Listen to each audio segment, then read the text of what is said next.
The Philadelphia Eagles just made a couple of moves that feels bigger than it looks. First, they signed Hollywood Brown. Now, they've officially signed Elijah Moore, one of AJ Brown's closest friends. And suddenly you have to ask, is this a play to keep their superstar happy or another sign that they're preparing for life without him?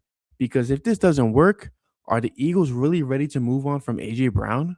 I think you and I have been on the same page where we feel like this would be a bad business move for the Eagles. I personally think it would be a bad business move for AJ Brown as well. The grass isn't always greener, especially when you wear midnight green. My thing with this is just that it doesn't make sense to me. I get that there's possibly personal issues. I get that there's probably money issues. But where do you stand on the current state of AJ Brown? And unless he is unequivocally demanding a release, trade, whatever, you keep him. I mean, they've built this offense on him being the alpha X receiver on this team. I mean, I don't see how you move on from that. And unless there's some sort of personality, issue going on that just is not going to be able to correct.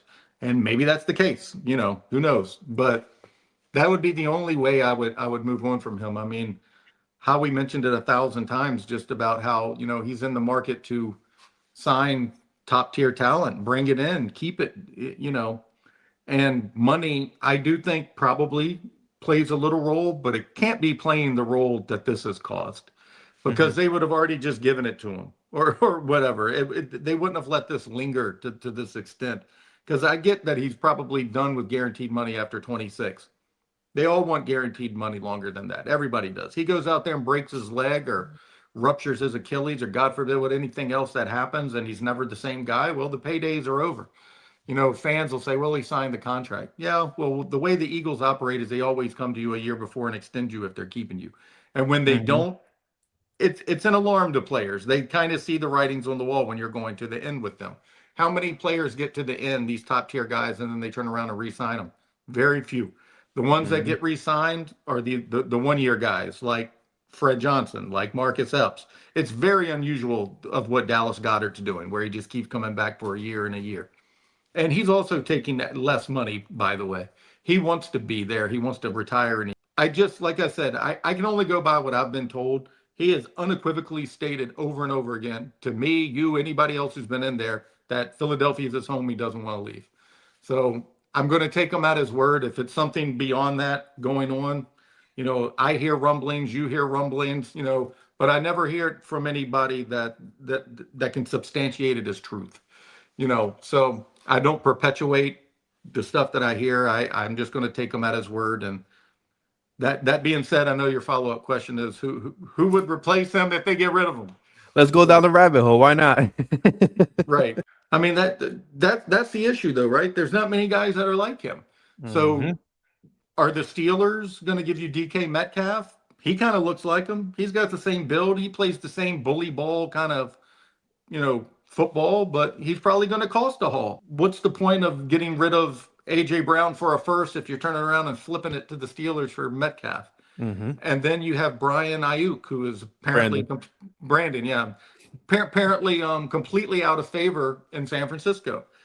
Maybe they will take something less for him. I mean, he's a refined route runner. He's less physical than AJ, but he still is a wide receiver one, in my opinion. I mean, him and Devontae would be a really good pair. And Yes. then the only other guy that came to mind for me, and I don't know why they'd move on from him, would be the Bengals with T. Higgins. I mean, he's a big body, he's a contested catch guy. He's a cleaner fit than I think a lot of people would think. He if he was in the same role with opportunities that AJ had, I think you've seen what he's done over there with Joe Burrow. I Mm-hmm. mean, if they featured him, which they can't do because they have Chase. But if they did, I mean, he put up monster numbers. But those are really the only three. And again, I would just keep AJ.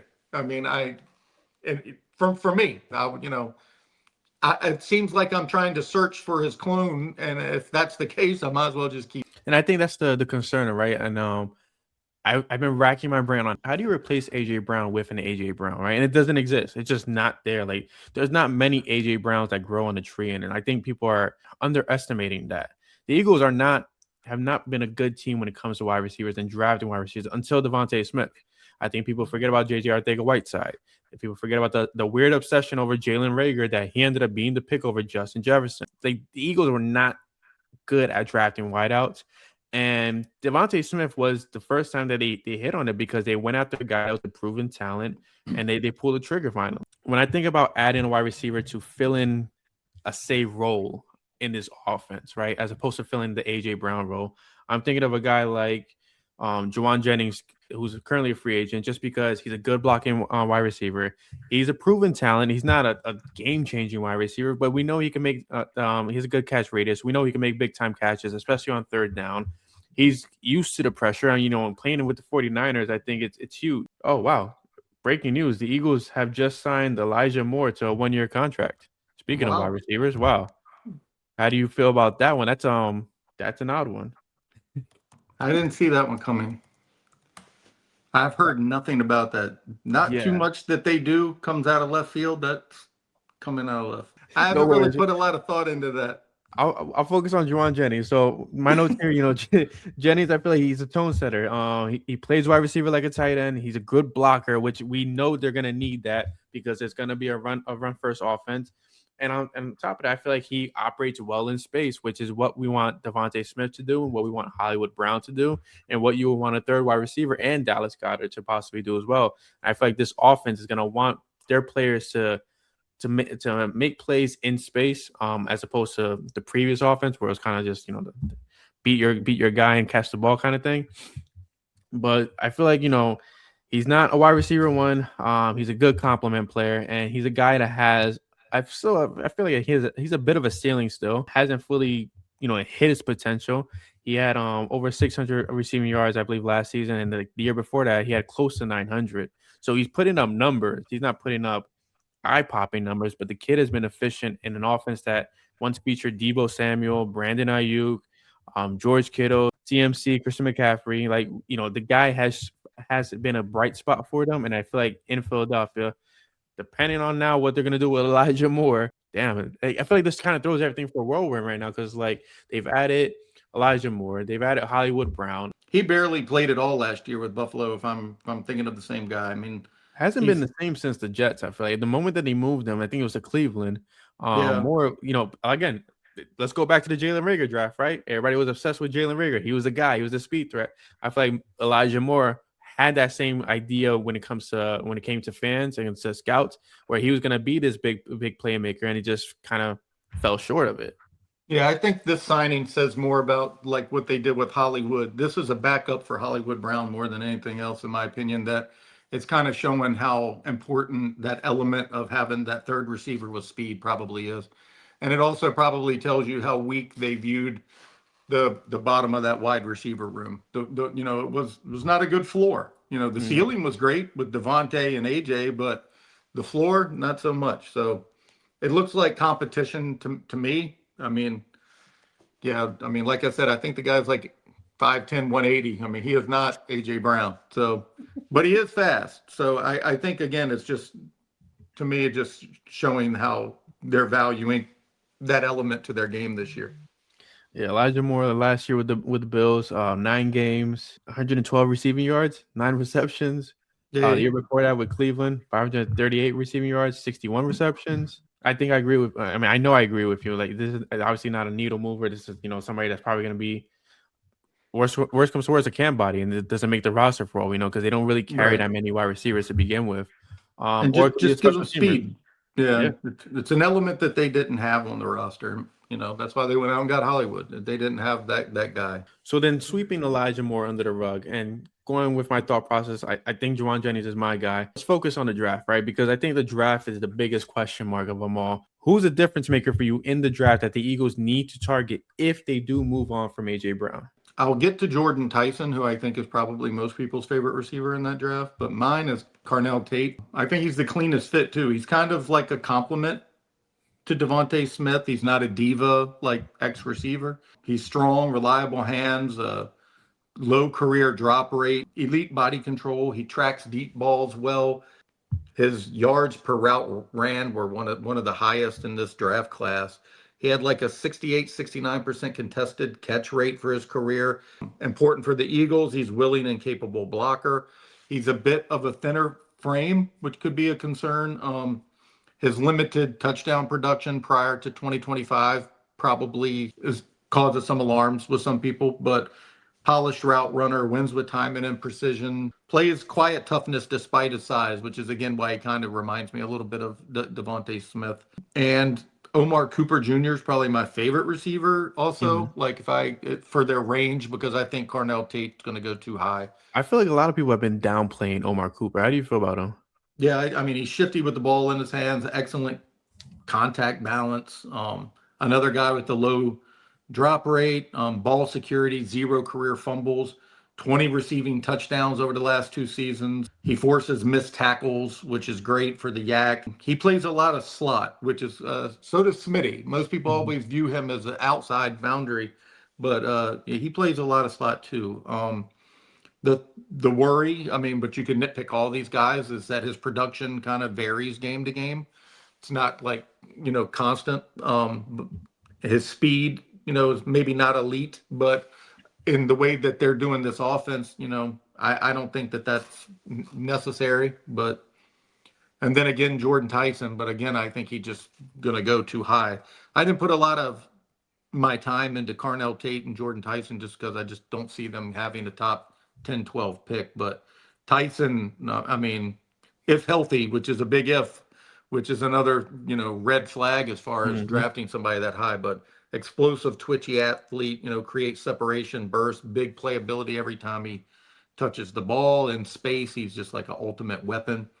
He adds what they're looking for right now, that element with speed and quickness and stressing the defense horizontally and vertically. He opens things up for others. So, but again, he's just not as physical. And that's the common theme with all these guys. If you're looking for somebody who brings what AJ Brown does, that's not these guys. It feels like it's not, and I say this loosely, right? But it does feel like a weaker wide receiver class than usual. Again, I'm thrown for a loop on why so many people are down with on Omar Cooper Jr. I feel like he's gonna be, he could fit in an offense like this and actually excel. Is he like a wide receiver one? I don't think so right now, but obviously that could change because these guys get drafted and the light clicks and I don't know where they're Justin Jefferson, right? Um, He's the closer to AJ stylistically than the other two who we discussed, in my opinion. So it would make a ton of sense if the Eagles went in that route. Again, I feel like he fits this offense, but do you feel like there's a likely chance?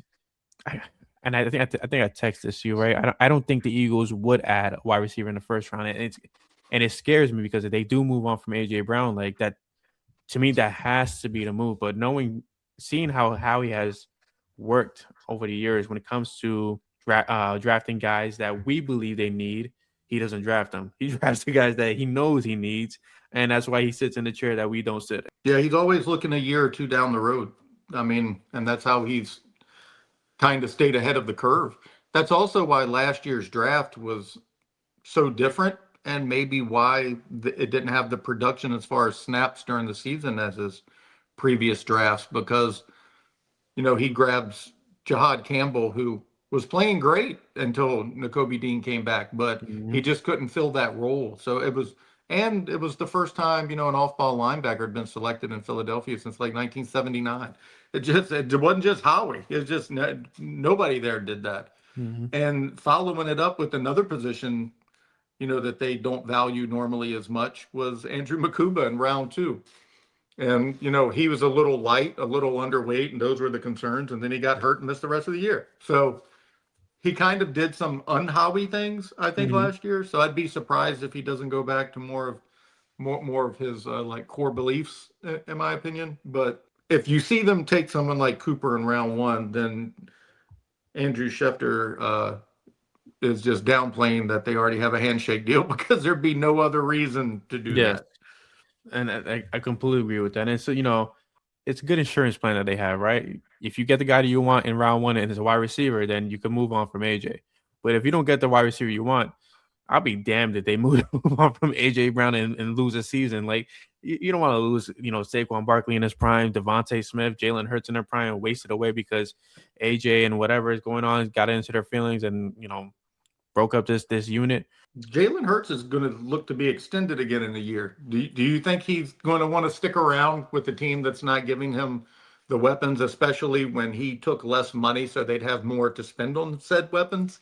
That just doesn't make sense, and it's never made sense. Exactly. They're trying to build a Super Bowl roster here. They know that this window is not just open, but it's there for the taking. I mean, and they can extend it another year or two. It doesn't have to shut as quickly as the one in 27 and 18 did for the Eagles there, because they learned lessons from that. And that's why they're trying to, build this the way they are right now. And it's also why there's urgency to get this done while they have the cheap defense, because they know they're about to have to pay all of these guys.